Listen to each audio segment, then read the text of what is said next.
Hey, DawgNation, I'm Brandon Adams. This is DawgNation Daily, the daily podcast for Georgia Bulldogs fans, presented today by Engineered Solutions of Georgia. Interesting day for us in that as I'm sitting here talking, show about to start, up here on the TV screen to my right, Kirby Smart also speaking at the podium at SEC Media Days there as well. We'll do our best to kind of follow that in the moment here live. Obviously, I'll be in Hoover later on today. We'll do a lot tomorrow on everything that goes down with Georgia players and coaches there in Hoover. Show from Hoover, Alabama tomorrow. John Stinchcomb, we were supposed to have yesterday. Phones were messed up. They are fixed now. That's the good news. So John will be here, and we'll talk today with John about some of the things that we'd like to learn from Kirby Smart and Georgia, including the players, JT Daniels, Jordan Davis, who are there at Hoover, Alabama here this week there as well. So we'll cover a lot of that over the course of the next couple of minutes. I'm going to try to stomp out some fake news that Florida coach Dan Mullen pushed on everyone as of yesterday. And we'll begin with a very interesting twist and turn to one of Georgia's key recruiting battles for the 2022 class. This is interesting. This is maybe a dose of Kirby Smart's own medicine being used against him. I'll explain why coming up. And we will, generally speaking, try to have a good time today. By the way, compliments for Ed Orgeron for Rick Gilbert before we're done today there as well. So it's a loaded show, very busy. Glad you're here for it. DawgNation Daily, the daily podcast for Georgia Bulldogs fans, presented by Engineered Solutions of Georgia, begins right now. Today's episode of DawgNation Daily is brought to you by Engineered Solutions of Georgia. Dial 678-ESOG now for a solution to your foundation and waterproofing problems. Presented by DawgNation.com, this is DawgNation Daily, the daily podcast for Georgia Bulldogs fans. Here's your host, Brandon Adams. Sometimes the most interesting stuff in the SEC is the story behind the story. Sometimes coaches who notoriously, I don't know if they have to be careful what they say, but they certainly think that way. They seem to want to be as careful as they possibly can be with all the words they use. And so sometimes coaches can't say certain things explicitly that they'd like to, so they have to kind of speak in such a way that's almost like a coded language where folks are left to determine what they actually meant by what they said. And a lot of times this is related to recruiting, where there genuinely are some rules against mentioning prospective recruits or prospective players out of the transfer portal or whatever else. So sometimes, are you familiar with the phrase subtweeting, when you're tweeting something and you're trying to get a message out and you're clearly talking about someone, but you kind of don't mention that person by name? We kind of see a version now when coaches do press conferences, when they speak to the media, they're actually using the media to sort of speak to the public at large. And sometimes it's a particular player in particular that they're trying to get a message out to. This is something I believe that Kirby Smart has done really well. Let's go back, for instance, I'm going to do this very quickly as a way of setting us up for something that happened yesterday. But let's go back to the Missouri game for a moment back in December. It was a big day for Georgia tight end Darnell Washington. He caught some big balls, and at that time, that moment for Washington also coincided with Eric Gilbert being on the outs at LSU, entering the transfer portal, looking to leave that program. And a lot of people, me included, probably you so as well, interpreted something that Kirby Smart said at the end of the game against Missouri as a little bit of a coded message to, hey, Eric Gilbert, we're open for business over here. Would love to have you leave LSU and come to Georgia. Let me give you a reminder from Kirby after the Missouri game. This is from December. You can never have enough good tight ends in the SEC because they're big, they're athletic, they can catch the ball. There's so many things they can do. So it's one of those things that we want as many as we can get, and we want to get them the ball. So very clever, I would say, there from Kirby Smart. And Scoreboard says it worked because Eric Gilbert eventually did join the Georgia football program. But sometimes in the SEC, turnabout can be fair play, and what Kirby Smart has used on other programs, used to attract other players, that same tactic could potentially be used against him as well. And I believe one of the league's newest coaches, South Carolina coach Shane Beamer, did this yesterday when he got up to the podium. And I guess irony would have it, it's also the tight end position that kind of centers around all of this. Beamer makes a pretty direct statement about the tight end position. There's a certain voice inflection trick that he uses here, and almost everyone widely interpreted Beamer's statement as being about a recruit that South Carolina is currently battling Georgia for. Obviously, these aren't the only two schools involved in this, but that head-to-head right now, South Carolina rolling out all the red carpet for the 2022 tight end Oscar Delp. Obviously, Georgia trying to do the same thing, and most people thought in Hoover, Alabama yesterday, when Shane Beamer made his debut appearance at SEC Media Days, he used those cameras and that microphone to speak directly to Delp yesterday. Take a listen to Beamer. Judge for yourself. Tight end position, that's a position that's near and dear to me, something that I've coached for the last 5 years in my career. We are always going to utilize the tight end. Every donor or booster club event that I go to, that's the one question I get asked: are you going to throw the tight end? We are going to throw to the tight end. We want the premier tight ends in America, and that's the way that we're recruiting right now as well, to go get those guys as well. We've utilized those guys in the past when I've been at Oklahoma, and we will continue to. One of those tight ends is here today in Nick Muse, a fantastic older player for us, and then Jaheim Bell is another one that we have high hopes for as well. But that position will always be a key part of our offense at South Carolina.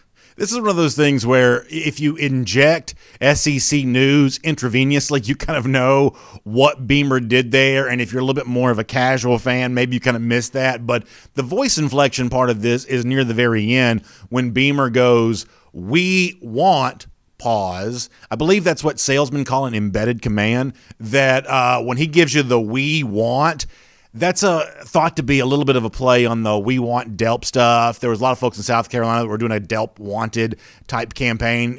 The Georgia response was the, Delp is a dog type thing. But there was a whole big "we want Delp." I mean, you've even had like South Carolina fans like writing this in the sand when they're at the beach and taking pictures of it. The whole "we want Delp" thing has been pretty big in South Carolina when it comes to Oscar Delp. And so when Beamer isolates those two words, "we want," in the clip that you just heard. Once again, he's not mentioning Delp explicitly, but it was fairly commonly received as a pretty clear message to Oscar Delp that he was using the podium in SEC Media Days trying to get Delp's attention. And we do know that Delp was paying close attention to this, that apparently he did notice this as well. There was a reporter that reached out to him and asked him about this. I'll show you Delp's remark about this there on the screen here. This is Oscar Delp when asked about the attention that Shane Beamer seemed to give him at SEC Media Days. The guy's name is Brent Greenberg. That's the reporter who says Oscar Delp on Shane Beamer's line at SEC Media Days 2021. He says, "It was super cool hearing that," and Shane Beamer talk about that. He says, "I definitely want to go to a school that utilizes that position," and then he says that he's really feeling the love from the entire South Carolina fan base. So Delp likes the idea of Beamer prioritizing tight ends, likes the idea that Beamer would make the veiled reference to him during SEC Media Days, and acknowledging what it certainly seemed to be true is that South Carolina is really rolling out the red carpet for all of this when it comes to Oscar Delp's recruitment. Now, the good news is, and you can go back and check the archives of this from our own show here on DawgNation Daily, presented by Engineered Solutions of Georgia, or the things that Jeff Sintel has written before. It is obvious that Georgia has also made a strong pitch to Oscar Delp there as well, and that Delp has talked before about the way that his family has been won over by the ways in which the Georgia coaching staff has really made all of them feel a part of the Georgia family here there too. I mean, Delp's been fairly open in talking about that. He's done some interviews with Jeff Sintel where he's mentioned that same very point. And I think it's only fair for Delp, who is a tight end, to want to go to a place that position is going to be utilized. And this is not just a recruiting pitch from Georgia. When Kirby said what he said at the Missouri game, and I played that audio for you a little earlier, I think there were some people who thought, oh, well, Georgia chose to use Darnell Washington on this particular day because it wanted to send the message to Eric Gilbert. But the honest truth is, I think that's actually a disservice to Washington to say that his presence in that game plan in Columbia against the Tigers was simply about some sort of recruiting pitch for Eric Gilbert. The fact of the matter is, Georgia knows what it has in the tight end position right now, and I think you're talking about an offensive coordinator in Todd Monken, who I truly believe, I genuinely believe, wants to use that position here this year. And yes, I know that Georgia fans have heard all of that before, and sometimes that ends up being a little bit of an unrequited promise when it's all said and done, because let's face it, at the college level, sometimes getting the ball to tight ends is a little easier said than done. NFL teams, NFL quarterbacks just seem to be a lot better than that than your average college quarterback is. But look at the current makeup of the Georgia roster. with Darnell Washington, with John Fitzpatrick, who I think is still a very impressive prospect and has done some big things in a Georgia uniform. Obviously, with Brock Bowers, who's coming in with a lot of accolades. Don't forget about guys like Rylan Godey, who I've heard as of late is not even getting back to full health, is healthy again. That's a guy who could be a part of the Georgia discussion here, there as well. This is a deep position. Todd Hartley's probably recruited that tight end position as well as any assistant coach has for Georgia recently when it comes to acquiring this elite talent, and I do believe that Georgia now has the mindset to utilize that position. So Delp says, hey, I like feeling the love from South Carolina, and I want to go to a place that the tight end is going to be used. No matter what Shane Beamer says from the podium there at SEC Media Days about how much he wants to do that, the truth is I think that Georgia's not going to be outmatched by anybody when it comes to using that position this year because it's got depth at the position, and it's got the quarterback in JT Daniels who's capable of distributing the football. So ultimately, for me, this story is really about kind of the fun of following the recruiting process. We've talked before about the soap opera within the SEC, even at the podium of SEC Media Days when the conversation's supposed to be about the team on the field for the upcoming season. Clever coaches use a way to sneak in a recruiting pitch every now and then there as well. Shane Beamer did that yesterday. Georgia fans certainly noticed, and could be that the battle for Delp is far from over. My name's Brandon Adams, and this is DawgNation Daily, the daily podcast for Georgia Bulldogs fans, presented today by Engineered Solutions of Georgia, and glad to have you with us no matter how you get to us today. Live on video, Facebook, YouTube, Twitter, Twitch, now on the page at DawgNation.com. Right there at the top when you go to the screen, you can check out DawgNation Daily, presented by ESOG right there. I love the fact that we have a hardworking staff tirelessly efforting to make more and more platforms available for you to enjoy our content each and every day, including now watching the show right there on the page of DawgNation.com. I hope you'll check that out, and please share with me your feedback because I'd honestly love to hear how that's going for you, and certainly appreciate you consuming the show no matter how you get to us. Of course, podcast there as well, all those platforms, and on the radio at noon on Athens Sports Radio 960 The Ref there too. So lots of fun ways for you to get in touch. Really appreciate you being a part of it, and a true, sincere thanks to our friends at Engineered Solutions of Georgia for making it all possible there as well. You know, when it comes to foundation waterproofing issues, this is the kind of thing that can keep a homeowner up at night. And let's face it, we've had kind of a rainy summer, a lot of rain as I was driving in this morning.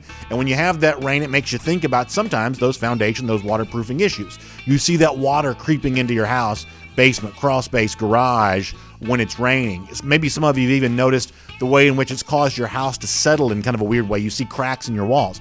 You know that's a sign that something needs to be done, something needs to be fixed, and that's what my friends at Engineered Solutions of Georgia can do for you. They've got 2 full-time engineers on staff, so if it's a big problem, they got smart people to fix it for you. Sometimes, though, it's not such a big problem, and they can give you the peace of mind by telling you the simple fix for your small problem, but you won't know until you reach out. My friends at Engineered Solutions of Georgia are proud partners of UGA. That makes them fun to do business with. It's good to support those who support UGA, and obviously, to be self-serving here for a moment, so many of you have been so kind to support those who've been good friends of ours here on DawgNation Daily for a long time there as well. And certainly we count ESOG among our very best friends. So please give them a call. The number to dial this number, 678-ESOG now. That's 678-ESOG now. That'll get you in touch with Engineered Solutions of Georgia. All right, it's John Stinchcomb, who we promised you yesterday, weren't able to deliver. We'll talk to John here in a moment, and we'll actually address some of the things that are ongoing as we do the show live. Now, like 99% of you that enjoy this show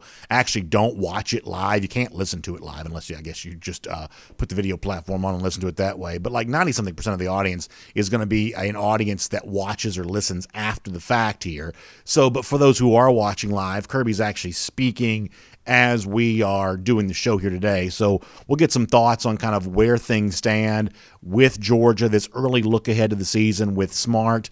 And, of course, I'll be there in Hoover, Alabama later on this afternoon. Coverage tomorrow. Recap of everything that happened with the UGA guys. And, of course, SEC Country Live tomorrow afternoon from Hoover, Alabama there as well. For now, though, it's time for Around the Doghouse. It's presented today by my friends at Georgia's own credit union. And this is where by the way, I just saw Connor Riley on TV. That's kind of funny. This is where I get to have some fun. Because there's kind of this popular thing out there these days of being a fact checker. It always seems like a very powerful job, right? You know, smart people, certainly people take themselves very seriously, going to put themselves in the role of fact checker.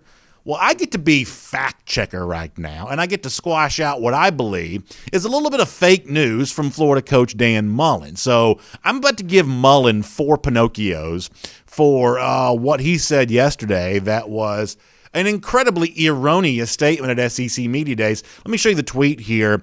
Edgar Thompson covers the Florida Gators, the Orlando Sentinel. He writes on Twitter that Dan Mullen was asked at SEC Media Days on Georgia being the team to beat in the SEC East this year. Mullen's line was, well, didn't they say that last year? That was what Mullen said, and I don't think Mullen actually meant anything by this, but it was kind of taken by some as a little bit of a veiled jab at Georgia, the way that Mullen has been known to occasionally take veiled jabs from time to time.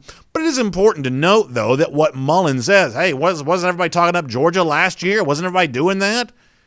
The honest truth is, no, that's not what was happening last year. We've talked about this before.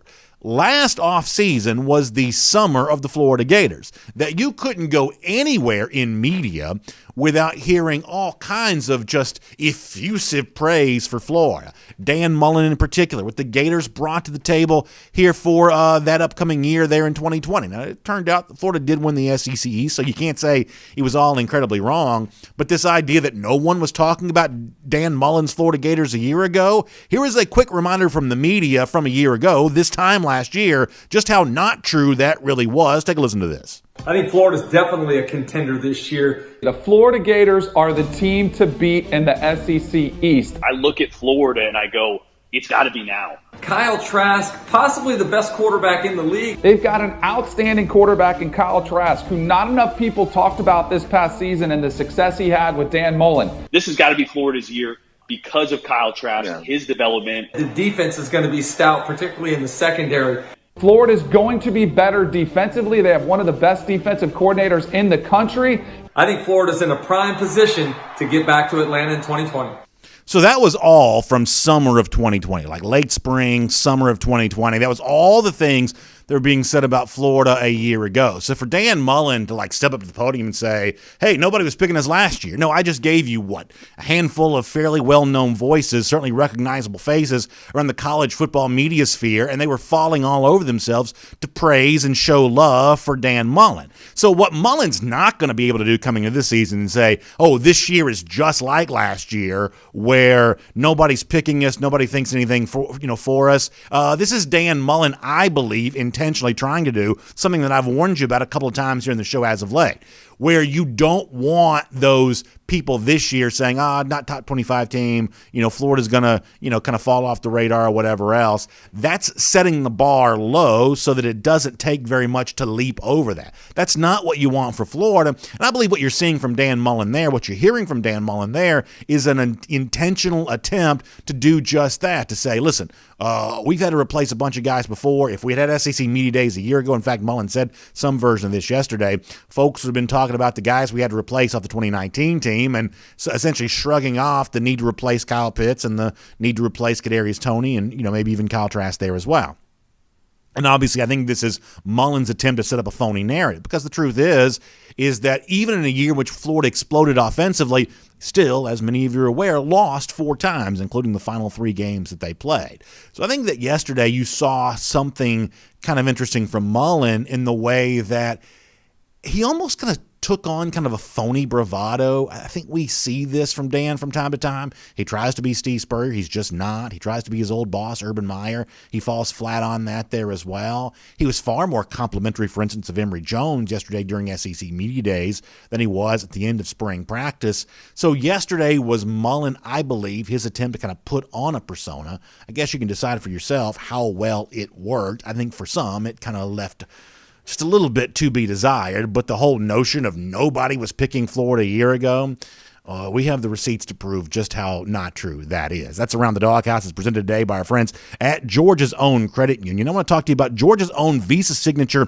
and Platinum Card, which offer contractless payments. This is a really cool thing, and there's huge incentives here for you there as well. You can get Flex Rewards, which can be used for anything. I'm talking about gift cards, travel, cashback, merchandise, so much more there as well. Also, as a bonus, you can earn up to $150 when you open a new Platinum or Signature card. Of course, restrictions do apply, so make sure you check out the website for more details on this. It's georgiasown.org. That's the website, georgiasown.org. You can check out my friends at Georgia's Own Credit Union today. You can get yourself one of these Georgia's Own Visa, Signature, or Platinum cards and enjoy contactless payments. Contactless payments is what I should say. Contactless payments on that. Really good stuff from Georgia's Own Credit Union, who helped bring Around the Doghouse to us here today. Of course, we got a lot coming up on today's show. Very busy with everything from around SEC Media Days. I'll look at what Kirby Smart is saying right now. We'll do that with John Stinchcomb coming up. We will also talk about some of the other things that were said about Georgia yesterday, including a very interesting statement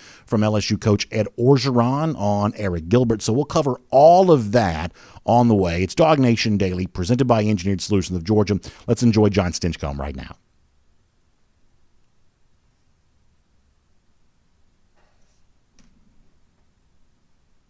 And I guess we'll get John Stinchcomb here coming up in just a moment. So I think the phone situation will be taken care of today, so have no fear about that. That'll be upcoming.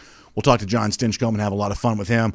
We'll also react to some of the things that Kirby Smart is saying right now. I guess one piece of news you can give you, this is not unexpected, but Smart does say that Eric Gilbert is eligible to play this fall. Obviously, no issue with the one-time transfer. So the insinuation here is this is related to academics. We had seen Georgia recently honor Eric Gilbert as its academic player of the month or player of the week or whatever it was that he got the honor for the other day. So I think a lot of the stuff related to the Gilbert, the academic stuff, ended up proving not to be very true. That Gilbert's actually been in good standing as a student there at Georgia, and as being reported here from Hoover, Alabama right now, eligible to play this fall. So pretty interesting stuff on all of that. Also, we'll continue to follow everything else that Kirby Smart says there at SEC Media Days, and generally speaking, try to address all of this. So that is all coming up here today. Obviously, a lot of curiosity about everything else that Smart's going to say. How much about the offensive line situation does he address? Kind of what's going on with all of that. We will talk about all of that here today. So a lot of interesting stuff kind of playing out. So we'll try to follow that. If you heard something interesting from Smart, if you're kind of doing a two-screen thing and watching on TV, we'll let you weigh in on that there too. But let me take a few of your comments here for right now while we get John up and running on the phone and have a good time with him here today, and hope all of you are doing very well there too. As I said before we're done, we'll hear from Ed Orgeron talking about Eric Gilbert. Pretty interesting stuff coming up on that. And a lot of your comments here too. Tennille Calvino says, here we go again. Yeah, hopefully not. Hopefully we'll get this figured out. Hopefully that'll be all good, but you never know. You never know. This may be a good day for me to get on the road to Hoover, Alabama. Thomas Dyson says Kirby is very giddy about JT Daniels at the press conference. That's certainly an interesting way to describe that. I'm not able to hear that for myself right now. I'm just watching the TV with no sound. But this is, in so many ways, a very different kind of SEC Media Days than what we're kind of used to seeing from Georgia coach Kirby Smart, where you are solidified at the quarterback position. You are, bringing a guy who has that experience. Georgia has not typically taken its quarterbacks to SEC Media Days, and there have been a lot of reasons for that. Whether it's a young quarterback that you just don't want to quite put the spotlight on, or maybe the belief that it was an unsettled quarterback competition and you didn't want too many questions about that. Smart is notorious for trying to control the narrative, and that was a narrative at times that he didn't want to be openly discussed more than he could help it at SEC Media Days. And so there we go on that. So nice to see, if that is indeed true, what our commenter said, nice to see the quarterback position kind of taking the forefront for Georgia. Because obviously, if Georgia's going to win a national championship, a quarterback leading the way on that to replicate what recent national champions have looked like, that's just something you kind of have to have there. All right, let's see what else. Kylie Sue Davis says, ready for Clemson already. And I'm guessing that Smart takes a lot of questions about Clemson here at SEC Media Days here this week because, this is, historically speaking, this is not just a big game for Georgia and the renewal of what has been a traditional rival for UGA, going back to those of us who grew up as children in the 80s. This is also, and it's going to be measurably true, and I'm sure you'll hear more about this when the actual true preseason rankings come out.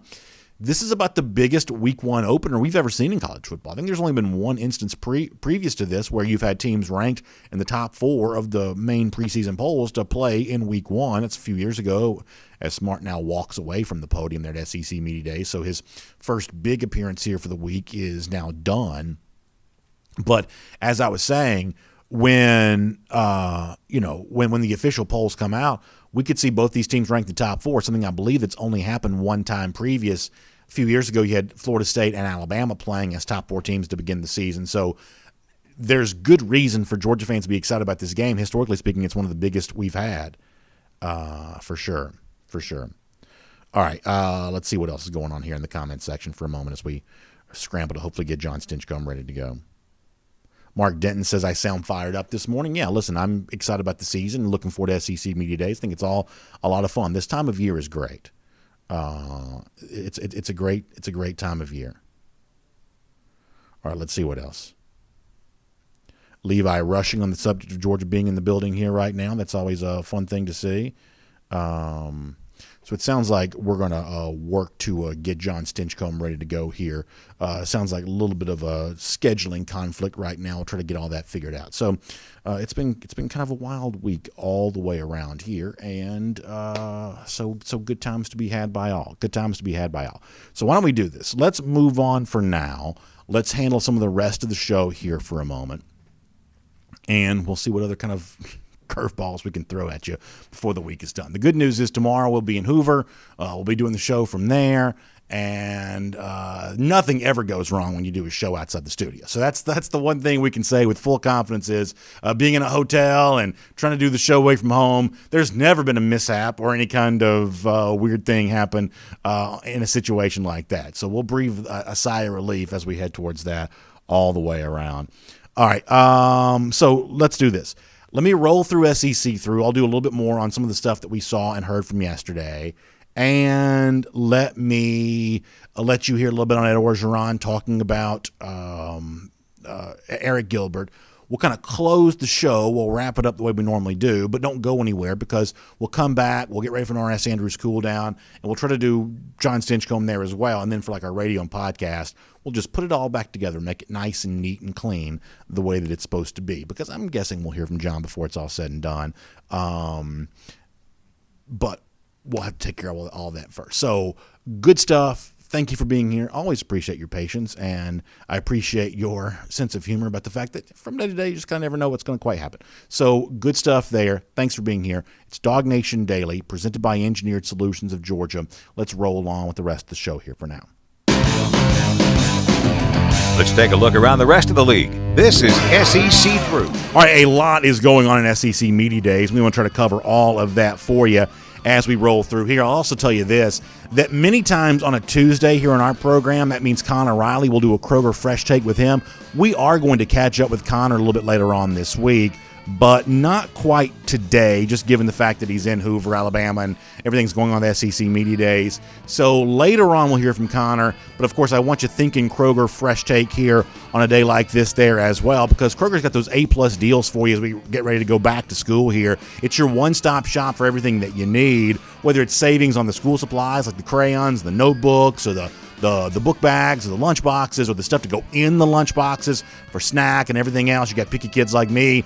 You're thankful for all those shelves at Kroger to give the food that they'll be able to provide there for you there as well. So Kroger can just get you ready for back to school. And I want you to find out more about this. Go to Kroger.com/school. That's Kroger.com/school. And you can find out a lot more about that today. Make sure you check them out. And of course, still time for you to go to DawgNation.com there as well. And check out our Kroger 5-Star Kids promotion that's ongoing. Huge collection of gift cards we're giving away to the winner. And 50 random winners will be selected to win one of these DawgNation 5-Star Kids t-shirts, courtesy of Kroger there as well. So you can go to DawgNation.com, find out more about that. Or you can nominate your child or a child in your life by sending an email to info@DawgNation.com for more. That's info@DawgNation.com for a lot more on that. All right, SEC through time here. I mentioned Dan Mullen off the top of the program. There's something else that Mullen said yesterday that got some attention that I want to address. Mullen let it slip yesterday that he'd like to see a schedule change where you don't have a permanent cross-division opponent anymore. Now, a lot of times coaches do this, just so you know. There's a strategy for coaches who may want to avoid certain questions about their team. This time of year, they have a tendency to want to bring up big picture topics, broad, long-range changes, and that's the hope that they'll get the media interested in that and maybe not asking about, quarterback or Todd Grantham or whatever subject that maybe Mullen wants to talk a little bit less about. I'm sure some of this is why Mullen brought this up, but let's take Mullen's suggestion here at face value for a moment. I think this is a really bad thing for Mullen to say. Frankly, I think his idea, if this truly is his genuine feelings, are bad for the SEC there too. First of all, the reason why I don't think it's a great thing to say is, given the fact that your cross-division opponent is LSU, it kind of makes it look like you're trying to get an easier schedule when you say, hey, we'd like to play some different teams. Now, he mentions Alabama by name as one of those teams he'd like to play a little bit more. This will be the first time, I believe, in 10 years these teams have played during the regular season. But obviously, in a given year, 7 teams in the SEC West, more than half those teams will be, most years, be worse than LSU. I'm sure Dan Mullen in Florida feel like they have it a little tough having to play LSU every single year. So there's a certain sense of, boy, it almost comes across as cowardice when you act like you don't want to play LSU every other year. But here's the other thing, and this goes beyond even Dan Mullen just for a moment, that true, authentic rivalries are hard to establish. That there's a lot of attempt to make these phony rivalries that end up kind of feeling somewhat fake. I think we've seen with Texas A&M coming to the SEC, a push to create new rivalries for A&M within the SEC, and some of those I would say have worked better than others. There's also these attempts across college football to make these two teams into rivals and make folks care about that. It's just kind of hard to do that because genuine emotion is not easy to conjure up. But in the last few years, we've seen a true sense of LSU and Florida. These two teams hate each other. They've got real backstory now. There's been some weird stuff on the sidelines during these games. There was the weird way in which the threat of a hurricane impacted the scheduling. And you've had a lot of folks on both sides really say some things. And I think it's created genuine animosity between these two schools. And then you have, some very memorable games, like last year, the thrown shoe game, and the way in which LSU's kind of celebrated that, and the embarrassment that Florida has to endure because of all of that. It is not easy to create the kind of backstory that Florida and LSU have generated over the course of the last couple of years. And the idea that it would be good for college football to stop adding layers to that rivalry so that you can play games that haven't been played quite as frequently, it just doesn't make any sense to me. And this is one of those things where a lot of people in the media push this, that we need to do less of what we always do so that we can do more of what we don't do very much. The honest truth is once you do that, after a while, there's nothing left that you don't do very much. There's nothing new left to offer people. I think the most underrated thing in college football are the games that keep getting better because of how frequently they're played. And I would say the Florida LSU is an example of that. And this is actually not like a Gator hater type comment. This is just sort of an observation of college football. That Florida and LSU are working towards building something that actually feels pretty special to me. The whole notion of two teams that have a real backstory, the two teams that probably don't like each other very much for honest, authentic reasons. The idea that it would be good for the SEC to do that less, to have those two teams on a field against each other less frequently, that just simply doesn't make any sense to me. Another coach that made an appearance at SEC Media Days yesterday was LSU coach Ed Orgeron, and maybe y'all can correct me because I obviously don't have the transcripts in front of me, and I feel like Ed Orgeron's statement about his quarterbacks yesterday was a little bit different than it's recently been when he's made, like, say, Baton Rouge radio appearances, things like that, where, yesterday he kind of, I thought, was a little bit more paint by numbers, saying the typical kind of thing that coaches say of, it's very close right now between Miles Brennan and Max Johnson. We don't know who's going to emerge from this quarterback competition. But, maybe I'll do some more of this on SEC Country Live tomorrow, but I don't feel like that's always been what Orgeron's been saying about that recently. Maybe I'll go back and check the transcript. I'll find out that I'm not quite right about that. But, I think he even mentioned this yesterday, that Orgeron's recent comments have led you to believe that the rest of us will all find out soon what LSU seems to already know, that one quarterback is better than the other. My prediction on this, it's going to be Max Johnson. I do believe in terms of his, now experience, but also his skill set, that he's got the best combination of all that makes him the most ready to play for the upcoming season. And I'm assuming that we'll all hear that announcement here coming up sooner rather than later. But yesterday, Orgeron was a little bit more of the typical coach of, it's a tough competition. We have no idea what's going to happen. He was a little bit more, kind of in line with some of that yesterday. I thought this was really funny. All in all, I talked about Shane Beamer off the top of the program, and obviously took a little bit of a swipe at Georgia with his veiled reference towards Oscar Delp. That gets UGA fans' attention. But if you allow me to be objective here for a moment, I actually thought that Shane Beamer probably had a pretty good day at SEC Media Days yesterday. And one of the things that we wondered on yesterday's show was, how does Beamer sell himself? Because you got to be more than Frank Beamer's son. You got to be more than just the guy that once worked at Georgia and most recently worked at Oklahoma. For a guy that doesn't have head coaching experience, you've got to have a way to sell yourself, especially when you don't even have coordinator experience there as well. You've got to have a way to define yourself. And I think one of the things that Beamer did a pretty good job of defining for himself yesterday, and once again, this is just, I believe, objectively true, even though I'm not a South Carolina fan, I thought Beamer defined himself yesterday as someone who has some love and affection for South Carolina. Prior to, a lot of the other things that have happened in his career, he actually worked at South Carolina, and he seemed to really enjoy the experience. Being back there now is not the same thing as Georgia bringing a UGA alumnus, Kirby Smart, to be the coach of their program, but much, kind of the way that Smart kind of struck that tone of, hey, we love Georgia, and this is a great place to be. I thought Beamer sold South Carolina pretty well. And let's face it, South Carolina is not always an easy thing to sell. But I thought Beamer kind of sold that pretty well yesterday. And there was a moment as well when he seemed to, or somebody close to him, showed some appreciation for history there too. There's an iconic photo from a few years ago of Steve Spurrier at SEC Media Days. He goes to a fast food restaurant after his day was concluded. And there's this photo of him. I'll show this on the screen to you. Kind of relaxed in the suit, tie undone, hanging around his neck, shades on, giving the thumbs up. And yesterday, the South Carolina football account recreated that entire thing with Shane Beamer. And to me, as someone who just loves the SEC and can't get enough of all this league storylines, knowing that there's a little bit of appreciation for history, South Carolina doesn't have much, iconic photos at SEC Media Days, in some cases, about the closest thing they have, but the decision to recreate that, I think, is actually pretty cool. I also kind of like the Aviators look there from Beamer. So all in all, kind of a nice thing and a pretty good job there by South Carolina, and really a very noticeable day for Shane Beamer, who I think when it's all said and done, may look like one of the big winners of Media Days. Seemed very confident, seemed very in control, and I would say he scored a lot of points for his program for the way that he performed there in Hoover, Alabama. Quick preview of SEC Day 2 here. Obviously, you're going to see Kirby Smart. That's ongoing. The Georgia players that are there, Jordan Davis and JT Daniels. Ole Miss also a part of this there today there as well. There's a very interesting story of Matt Corral, the Ole Miss quarterback, by Dennis Dodd, CBS Sports, of kind of some of the things in his past and the openness that Corral showed to talk about a fight that he once got into with Wayne Gretzky's son that led Corral to transfer high schools, and the fact that that Corral is very open about wanting to talk about a lot of that kind of stuff. So all in all, very interesting stuff from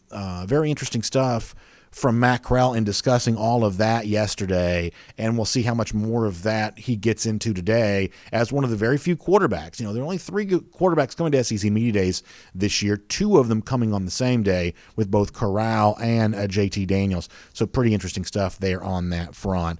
We'll make that your SEC through. And here on DawgNation Daily, presented by Engineered Solutions of Georgia, I also want to talk about more about some of the things that were said yesterday, including some pretty interesting stuff from LSU coach Ed Orgeron. Orgeron yesterday addressing the situation with Eric Gilbert. It's one of the questions that you knew Orgeron would take, not just because of how it relates to Georgia, but how it relates to the LSU program. Eric Gilbert was one of the top freshmen in the country a year ago. That's a pass-catching target that LSU does not have at its disposal for the upcoming season. So you knew Orgeron would face those questions, and you knew Orgeron would be somewhat classy about all of this. This is Orgeron yesterday on kind of what he thinks about Eric Gilbert and the impact that Gilbert could make at Georgia. Take a listen to this. We wish Eric the best. He's an outstanding young man. His mama's a great lady. I think he's going to be an all-pro tight end, All-American. Has a chance to be a first-round draft choice. So interesting to hear that from Ed Orgeron, and it's one of those things of like Orgeron goes out of his way to praise Gilbert, but it's also one of those things that Georgia fans also notice. Ooh, he called him a tight end instead of a wide receiver, which Gilbert seems to think he wants to be known as now. And ultimately, I think when you hear Orgeron speaking there, you do hear the obvious description of the talent that that Gilbert brings to the table for the upcoming season. One of those dynamic pass-catching weapons that hopefully the Georgia Bulldogs can use a lot here this upcoming season. And Gilbert's already been a fairly hot topic there at SEC Media Days. Let's go ahead and get ready to wrap things up.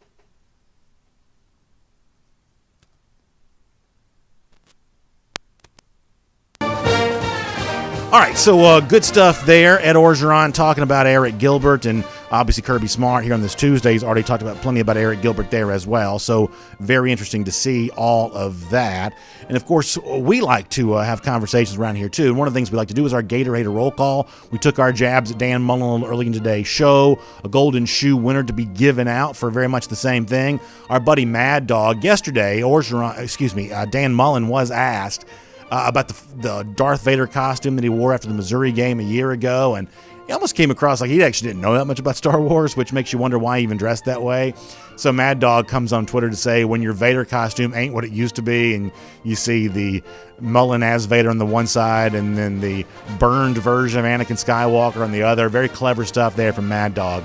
Certainly Star Wars references always get you to the front of the line with me for sure. How about a Gatorator countdown as we say goodbye to you here today? 102 days. We'll see you tomorrow. DawgNation Daily, presented by Engineered Solutions of Georgia. And on video, let's get ready to do this as promised. And I appreciate John and his flexibility for us here today. We are going to do a couple of minutes here with John Stinchcomb. I don't want to keep him too long because, certainly we've used a lot of his time up already this week, but I do want to get some thoughts about what's going on with Georgia at SEC Media Day. So a little bit of out of order, and we'll put it all back together when we're all said and done. Here on DawgNation Daily, presented by Engineered Solutions of Georgia, let's get ready to talk to John Stinchcomb right now.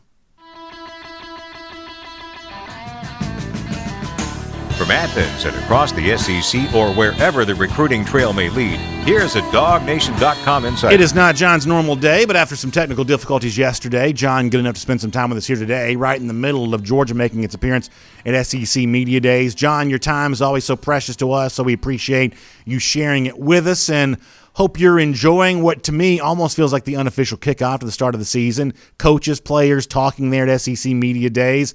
This is an event I'm guessing that in 2002 you would have attended for Georgia. Is that correct? Were you one of the spokesmen back then?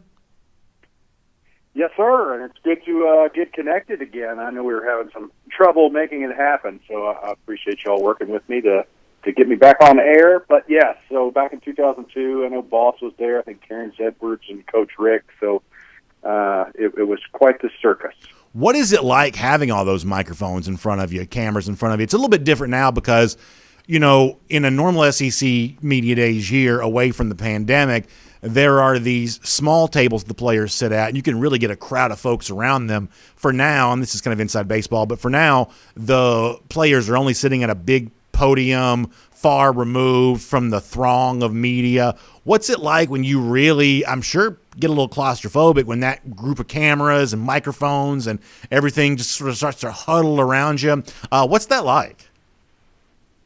Well, luckily you have some familiarity with post-game interviews and that atmosphere with multiple people with these little recorders jammed in your face, that there's some familiarity with that scenario. But you know that this is an opportunity for the other 13 teams across the SEC to get some sort of bulletin board material and insight on at least the mindset of your program heading into the season. So I think more than anything, the anxiety comes with trying not to take any missteps and say something that you're not, quote-unquote, supposed to say, given that platform. Yeah, so that's a source of curiosity for me there as well, because obviously, and you and I come at this from totally different vantage points. You're a player trying to make sure you don't say the wrong thing, and I'm a media person that would love nothing more than for somebody to give kind of a volatile quote that gets everybody talking, and for the most part, that never really happens.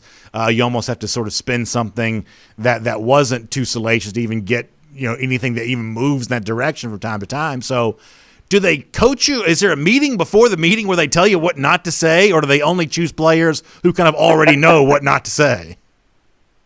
Yeah, I think they're pretty selective as to who they pick to represent the team. Obviously, there are more players inclined to speak their mind and possibly step quote unquote out of line with what the company slogans are, at least for that season.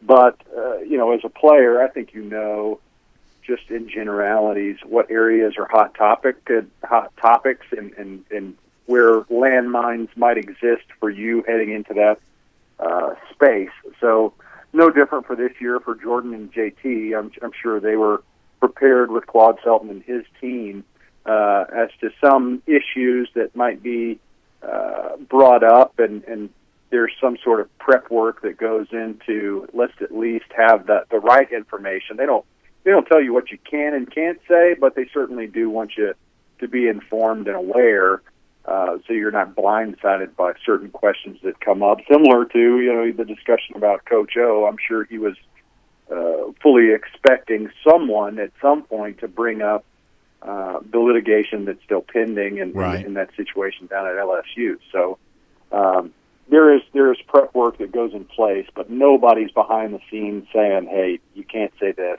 but you can, or you should say this." And we should point out that while you and I are talking, Georgia's appearance at SEC Media Days is ongoing right now. So some of this we've already heard. You may have already heard. Obviously, a lot of this will still play out over the course of Tuesday morning, heading into Tuesday afternoon. But if I were to ask you kind of a broad, big picture question of some of the things as a stakeholder of the Georgia program, fan of this team, obviously former player there as well, what do you want to hear from Georgia today? What are you curious about, John? If you had your own chance at the microphone, questions that you'd like to see asked and answered here today from the Georgia contingent, what's on your mind related to that? Well, I'd love to hear how the new pieces are falling in place from JT and Jordan. I mean, they are with the team on a daily basis, and there's familiarity that's grown for both players. But there's a lot of transfers and new additions and just their insight as to how that assimilation process is going.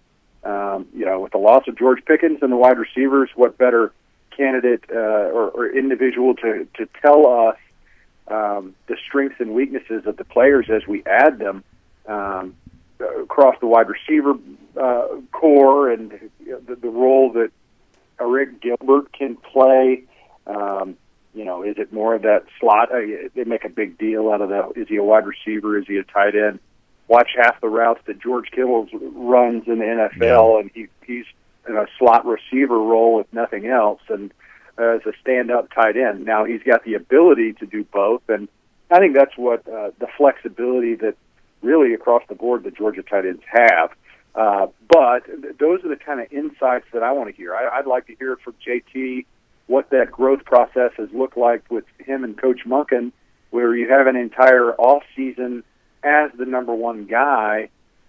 Are you able to drill in on those details, and what does that mean? How does that translate into different play calls on the field or production or packages that maybe you can highlight? I want that kind of insight. From Jordan, I'd like to know what that development looks like across that front four. You lose Azeez Ojulari, where's that production come in, and who does he see as that next crop of guys that are going to be contributors, whether it's a veteran or someone who's already impressed with what he's seen this far in the offseason. I want to ask you about Gilbert in a moment, but let me also follow up on something else you just said there as well when it comes to the talented new players like Gilbert who are entering the program. John, you won a Super Bowl. You were on a college team in 2002 that came about as close as you can come to winning a national championship and not.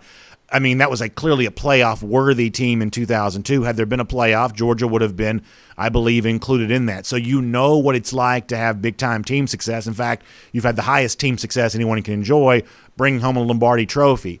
What role did team chemistry play in all of that? Because I am a believer that for Georgia here right now this offseason is about taking these new pieces, whether it be in some cases talented freshmen who've just arrived or certainly high-profile transfers who help fill roster voids for Georgia. It's about getting them to play well together. What role did chemistry play on the best teams that you were part of?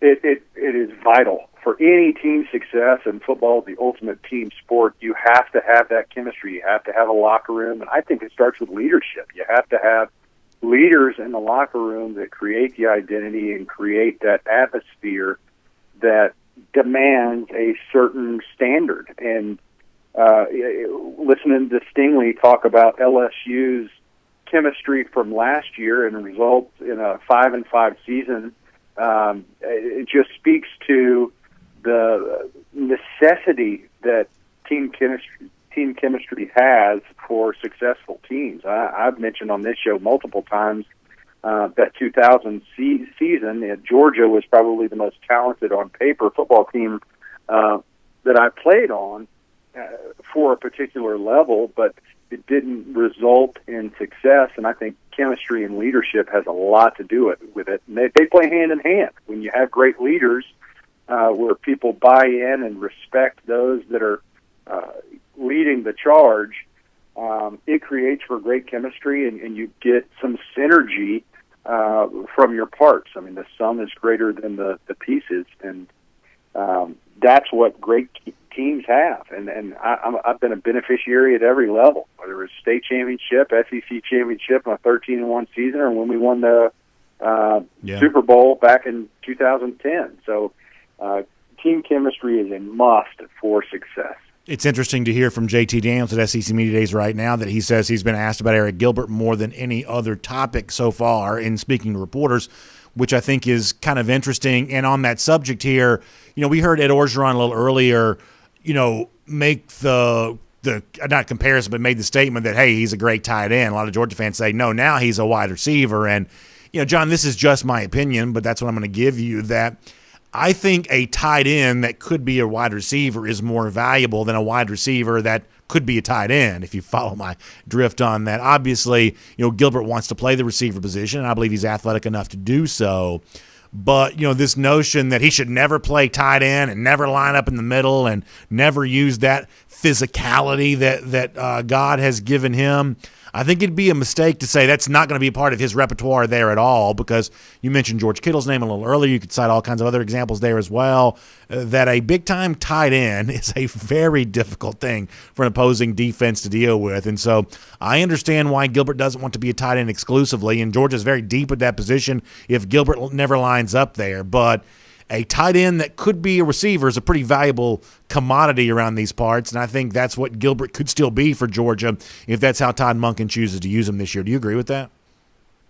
Yeah, well, it's funny that we feel obligated to place labels on players, and with the multiplicity and dynamic way that offensive coordinators are deploying their weapons, they don't really fit molds anymore. This isn't the mid-'90s where a tight end was in line next to a tackle with his hand in the dirt. I mean, a funny story, Marcus Colston, when he first arrives in New Orleans, who goes on to have arguably the best career of any wide receiver to ever wear the black and gold, originally he was possibly going to be a tight end for us, and ends up being one of the best wide receivers to play during that era. So labels don't really matter. I like the flexibility of for any player, anybody who's looking at an offense. If you've got a big guy who's athletic and can catch the ball in space, I think we've got a space for you. And, when we broke down Darnell Washington for that series leading up to the spring game, one of the things that we highlighted was the multiple ways and formations that they were using him and compromising the defense and trying to create mismatches. Well, this is no different for Gilbert. If he's a big target, he's a big body guy, but is super athletic, and it plays that hybrid role really well. So if you can line him up next to the sideline as a spread out X, you kind of like those matchups with a smaller, shorter cornerback, but yet he's got the physicality when you bring him closer to the box or even in a wing position. He's been a guy that's also proven to be functioning in the run game, but effective as a receiver from an interior alignment. So, again, that gives more flexibility, more weapons, more ways to attack a defense. What offensive coordinator wouldn't want that? I want to ask you a question about Jordan Davis to wrap up here in just a moment. Before that, though, let me squeeze in a quick word to my friends at Merriweather & Tharp, your source for Georgia divorce. Find them online, theatlantadivorceteam.com. These are experts in the divorce process. They'll walk with you side by side. They've also got tons of free resources for you there as well. Blog post, podcast, everything else. Check them out online, theatlantadivorceteam.com. That website, once again, theatlantadivorceteam.com. Your source for Georgia divorce is Merriweather & Tharp. John, I've gotten some feedback from UGA fans over the course of the last couple of days related to the fact that in some of these preseason All-SEC lists that come out, you don't really see Jordan Davis mentioned as a first-team guy. USA Today, I guess, the latest example of that. They didn't have Davis among their first team. That's a guy that you and I have also profiled before in a video series that we've done, and I'd love nothing more than for there to be a little steam and momentum around the idea that Jordan Davis is an underrated player coming into this final year for him at Georgia here in 2021, because I think he's truly good enough to really make folks regret whatever they may not have said about him here during this preseason. You think we really are on the verge of getting there, that maybe some folks kind of outside the bubble of Dog Nation don't quite realize that Davis is far more than just a space-eating nose guard? I can assure you offensive coordinators and offensive lines that face Georgia are well aware of Jordan Davis and what he's capable of. You know, you look at these preseason teams, and a lot of them are statistically based. I mean, you want guys that have flashier stats, and you can point to, you know, the difference that they're making on a football field. Jordan Davis, his impact is far-reaching past what his numbers might show. The impact that he has on the game and what offenses are able to do, what they're wanting and willing to do as to how they attack Georgia's defense. I think you look no further than the games where he was injured and see the different plays that were called and the different approaches that the opposing offenses took against Georgia because of the lack of his presence. And it indicates the game-changing ability that he has. So for him, I think that the biggest step is, one, staying healthy, and two, just continuing to build on the resume that he's put together so far. I mean, he's an impactful guy that obviously extends more than just a space eater. I mean, we've seen that in the past from other teams. There are big bodies that take up space and free up linebackers to make plays, but Jordan Davis makes plays in his own right and beats double teams and creates havoc on the interior that wouldn't do him justice to say, you know, he's just a two-gapping space eater. His game is much further along than that qualifier would give him credit for. John, thank you so much for your time. Really appreciate you being here today on DawgNation Daily, presented by ESOG. You've certainly been very generous with it. Hope you have a great week and enjoy the rest of SEC Media Days. And the next time you and I speak, that means the season is just that much closer to being here. I can't wait, B.A. Go Dogs. Yes, sir. Good stuff from John Stinchcomb. Worth the wait indeed. So with that, we'll transition into our R.S. Andrews cool down. I can't take very many comments today because I got to get all of this cleaned up and then get on the road to Hoover, Alabama. So looking forward to being there for all of that. But I can take some of your comments here just for a moment. So what do you say we bounce in and do some of that? Y'all just got to promise me, though, you'll check out R.S. Andrews online at rsandrews.com for your air conditioning, heating, plumbing, and electric needs. They'll show up on time, do the work that's promised for the price that's promised. They'll get that air conditioning unit tuned back up to factory fresh specs. They will take good care of you. All right, over here on YouTube for a moment, then Facebook after that, and we'll just have a good time here for a couple of minutes. Wow, Jermaine King, this is actually somewhat shocker. Isn't Jermaine typically Facebook exclusive? And he is on YouTube here today, so a little bit of a migration going on. Frank Patterson says, are we going to do a special for the Branson Chubb commitment? We're going to be on video there that day for that, and for following the denied Dennis Sutton news there as well. So Jeff's on vacation, so we will not be live in Mississippi for Robinson's announcement, but we will be covering. We'll definitely have plans to be on video there that day for that. Foster Moss, yeah, I'll be driving. I like to drive. First of all, it's only a short couple hour drive, but I like to drive. I like being in the car for a couple of hours by myself, unplugging a little bit. I actually really enjoy that. Thomas Van Santa, thank you for the kind words. I really appreciate that. Very nice of you to say. Very, very kind. Let's see what else.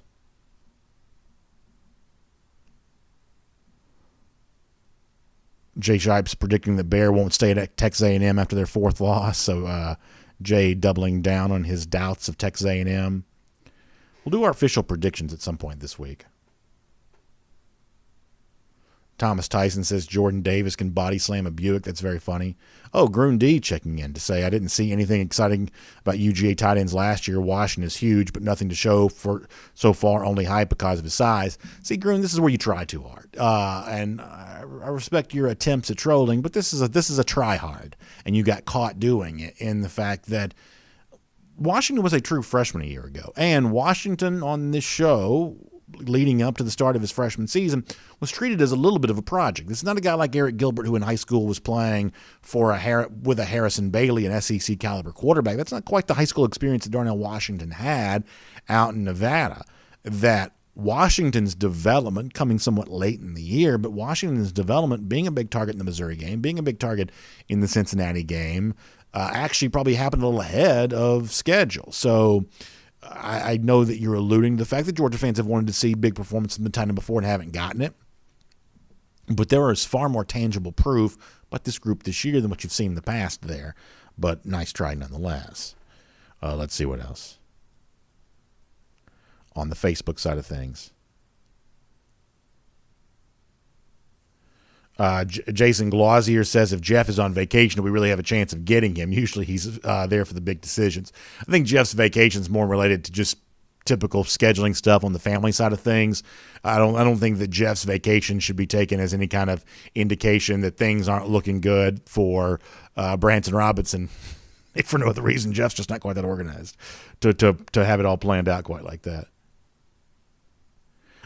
Lucy Bowers Boykin, yes, we will be there live in Hoover tomorrow, and we'll still take questions and everything else. So we'll have a lot of recap of what's happening today on the ground there tomorrow, but that'll still include your comments and everything else. Great question. Somebody made the comparison between Eric Gilbert and Julio Jones. I mean, Julio Jones was one of those receivers that definitely loved the physical part of the game. Julio's always been a great blocker, for instance, and so that's obviously a lot for Eric Gilbert to aspire to, for sure. Shelton Tucker said, did Georgia ask Gilbert to leave LSU? No, I don't believe they did. That'd be tampering. Georgia wouldn't do that. But was Georgia right there at the moment in which Gilbert indicated that he was not enjoying the experience in Baton Rouge and wanted a change of scenery? You better believe that Georgia, which had recruited Gilbert intensely before he went to LSU, was obviously there to recruit him intensely once he was back on the open market again. Good question. George Herndon, thank you for the kind words. I will be careful. Dana Turk, good to see you checking in. Joe Moody says that Jeff's interviewing a kicker on the beach in Cancun. That's kind of funny. I certainly wouldn't put it past him. Jermaine King doing double duty, I guess, in the comment section. Steve Island says dogs get over the hump this season. Kirby will be the first assistant to beat Saban. 2021 is the year of the dogs. Boy, that's great to hear. And are you like me on this that – you know, you've heard me talk up Jimbo. I do believe that Jimbo's a good coach, better than some of y'all have given him credit for. But as a fan, my rooting interest is certainly, whether it's Jimbo Fisher or Lane Kiffin or one of these other former Saban assistants, boy, wouldn't it be a shame if somebody got there before Kirby? You know, the prediction there from the commenter is that Kirby will be the first to do it, and he'll do it this year, and I think that's great. I'd love to see that. But how disappointing would it be if that happens for somebody else before it gets a chance to happen for Kirby Smart? I hope that's not the case. I was hearing somebody yesterday talking about this with Lane Kiffin, or it was the other day. I forget who it was, when it was. But they were predicting that Kiffin would be the first former Saban assistant to beat Nick in Alabama. And I think that's nonsense. I don't think that's going to happen. But it was getting me thinking of, it would be just a little bit of a hollow thud, right? A little bit of a disappointment if somebody got there before Kirby got a chance to do that, because that'd be his brand that somebody kind of encroached upon. Bill Sanders, yes, he He is out of me. I'm going to a Hoover for the sole purpose of being there for Jimbo Fisher and Texas A&M. That's the case. I mean, if you want to just know the honest truth, the real reason I'm going to be there is it works out great for us to do a recap show tomorrow of the Georgia Day today, and also gives us a chance to be there live for SEC Media Days. Excuse me. Boy, some days I just can't talk, I swear. And that's not good when you communicate for a living. It gives me a chance to also be on the ground for SEC Country Live tomorrow afternoon there as well. All right, let's see what else is going on. Thomas Van Santa says D-Rob will have to pay the price versus us. Yeah, we'll be head-to-head. D-Rob against Georgia this year, I'm guessing. HR picking stuff, says Chaz Chambliss puts tacos in his hot sauce. It was interesting to hear that Milton and McIntosh video from the other day. They were talking up Chambliss pretty good there. Green Soldier says make sure to ask Kirby Smart about Dominic Blaylock. Yeah, hoping to hear a lot about that here over the course of the next couple of days. Thomas Van Santa says he also hopes that D-Rob plays well versus everybody but Georgian. I know a lot of Georgia fans probably do feel that way.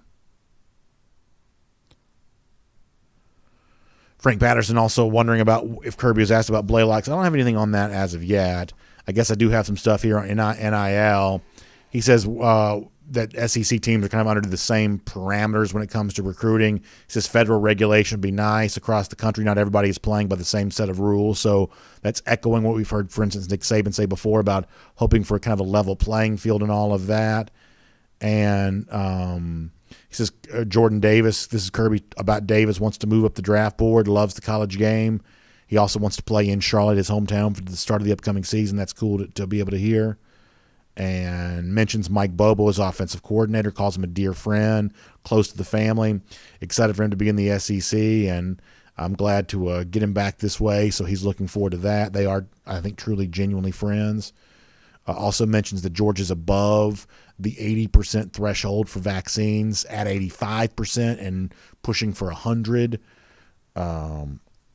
Interesting here, Kyrus Jackson underwent surgery for what was called a, quote, knee cleanup, but expected to be ready for the start of practices. So a Georgia receiver situation that's been a little banged up, maybe apparently still that way. There had been a little bit of online chatter about the Jackson injury the last couple of days, and that is that. As far as JT Daniels, talks about 5-stars transferring into the program himself included. Talks about Eric Gilbert saying the development kind of ongoing here. Says, I've been asked more about Eric than any other player today. I always say the same thing. There are players, this is a cool quote. He says, there are players that are great and like football, and there are players like Eric who are great and love football. And boy, I do think that love of the game is an important part of any great athlete, and it sounds like Gilbert's got some of that going on, which is cool to see. And has some nice things to say about Todd Monken. Kind of sidesteps a question with the preseason rankings. He says he's looking forward to seeing the dog walk here this year. That's kind of a cool thing to hear.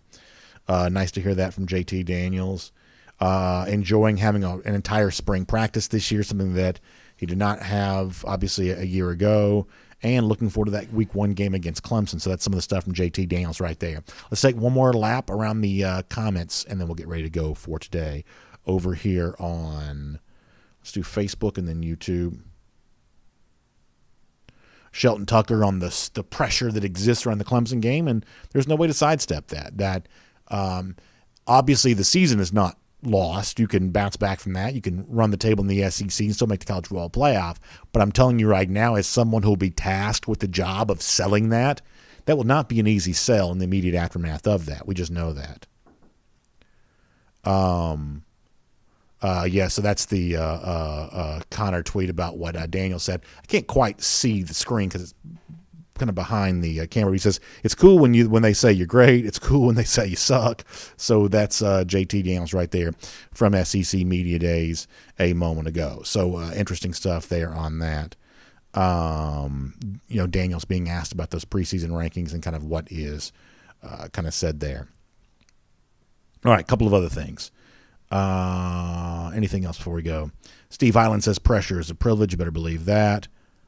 Darius Ford saying, how do you think this defense will stack up against Clemson come the fall? I think one of the real big unanswered questions for Clemson is exactly what they look like at wide receiver. Obviously, the expectation is they're going to be good, but we still don't have an ACC Media Days is this week there as well, so maybe we'll get more clarity there.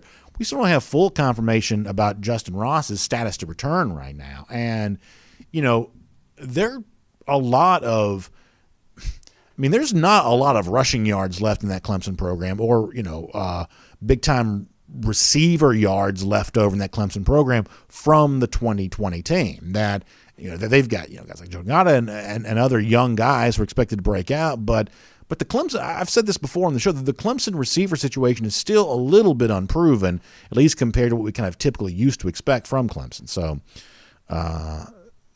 so I think we commonly think about, the Georgia offense trying to score points against what we expect to be a very good Clemson defense. I like the fact that you flip the tables on that. And much the same way there are questions about the Georgia offensive line, Clemson's offensive line did not have a good game against Ohio State. So there are questions related there. And there are big-time skill position players whose absence will be felt by the Tigers. I'm not trying to say that means they're not going to be good.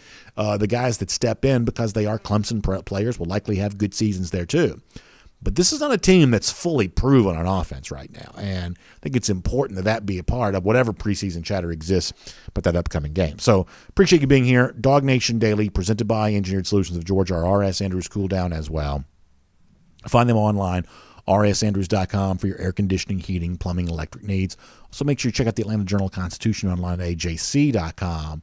As the Braves continue to roll through the second half of their year. Falcons on the doorstep of starting training camp.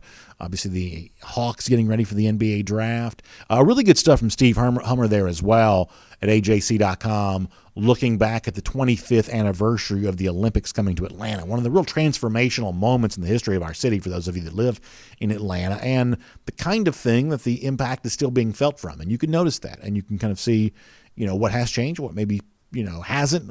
And interesting stuff, I think, from Steve Hummer, who's obviously got great perspective, having covered the sporting scene in our city for as long as he has. So make sure you check that out at ajc.com as well for the Atlanta Journal-Constitution. All right, the next time you and I speak, I'll be in Hoover, Alabama. Looking forward to that. DawgNation Daily, presented by ESOG, live from there tomorrow. SEC Country live from there tomorrow afternoon there as well. So we'll cover all of that. Thanks for being here, and we will see you again tomorrow.